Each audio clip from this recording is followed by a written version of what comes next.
Hello mga bossing! Welcome back to my channel.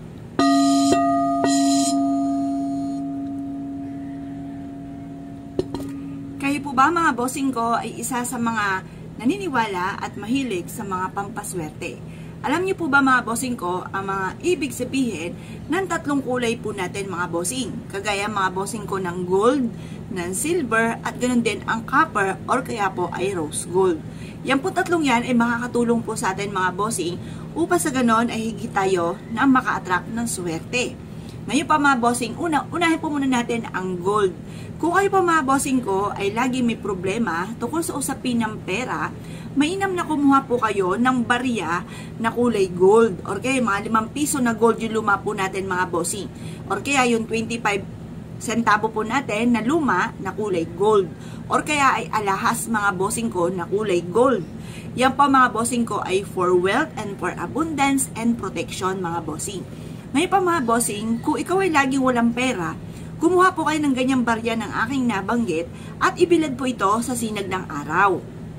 Yung araw at saka yung gold ay makakatulong upang sa ganon, higit kayo na maka-attract ng swerte sa pera. Pero syempre, huhugasan nyo po muna mga bossing ko ang kulay gold na barya. Pagkatapos, saka nyo po ito ibibilad sa sinag ng araw. Makalipas ang alas 8 ng umaga, kunin nyo ang barya na binilad at ilagay nyo sa inyo pong pitaka or kaya po sa lagayan ng inyo pong pera para masigit ka na maka-attract ng swerte, lalo na sa pera.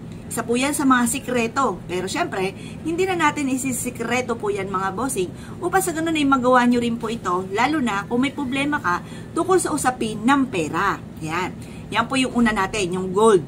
Basta simbolo ng pera ay ang araw at ganun din po ang gold. Yan, for abundance.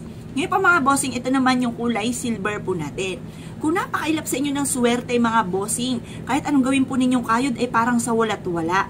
At, or kaya po kayo po ay gusto nyong lumakas ang inyong psychic ability. Kung napapansin ninyo na kayo po ay parang gifted at gusto nyong lumakas ang inyong psychic ability or magkaroon ng mabisang proteksyon, gamitan nyo po ito ng susi na silver. Pero karamihan naman po mga bossing ko, yung mga susi niyan ay silver. Ang gagawin po natin sa pamamagitan naman ng full moon or ng buwan, gagamitin po natin itong ating susi. Isa po yan sa mga sikreto din mga bossing.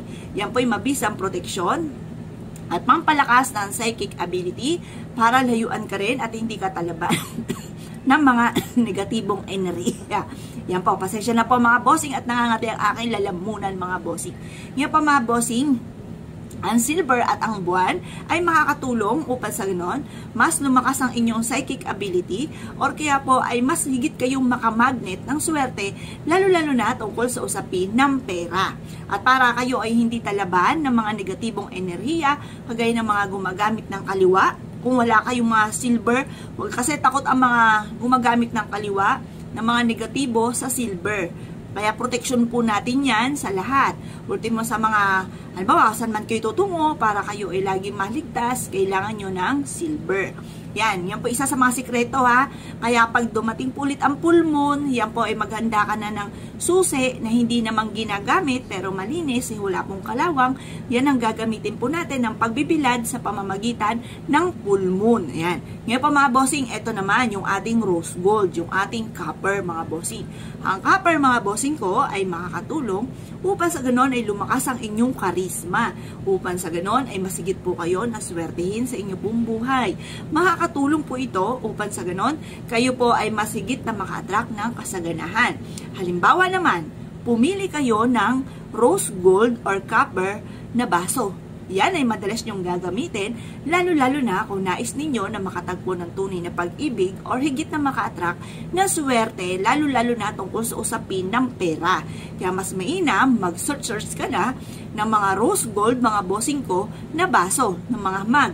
Or kaya kung ikay magtitimpla ng kape at gusto nyo na masigit na maka-attract ng for prosperity, ay mainam na ang gagamitin nyo po na mug, mga bossing ko, ay rose gold. Upang sa ganon, mas lumakas ang inyong karisma.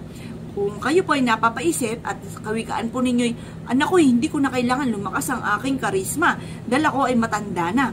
E paano na lamang po kung kayo po ay negosyante? Kapag kayo ay negosyante, mas mainam na malakas ang inyong karisma upang sa ganon kayo po ay makabenta mga bossing. Baka po sa hina ng inyong karisma, wala kayong dating sa tao, instead na mabilhan ka, ay maiimot pa sa inyo ang inyong pong iniaalok, ang inyong inaalok, at marimay makaaway pa kayo mga bossing. Kaya mas mainam, malakas ang inyong karisma. Kaya gumamit po kayo ng copper o rose gold na mag mga bossing. Yan.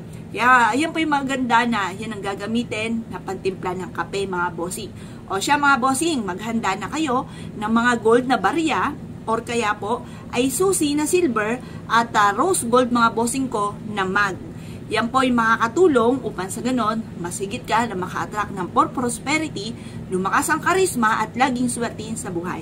Siya mga bossing ko kayo pinaniwala mga bossing. Good luck po sa po lahat.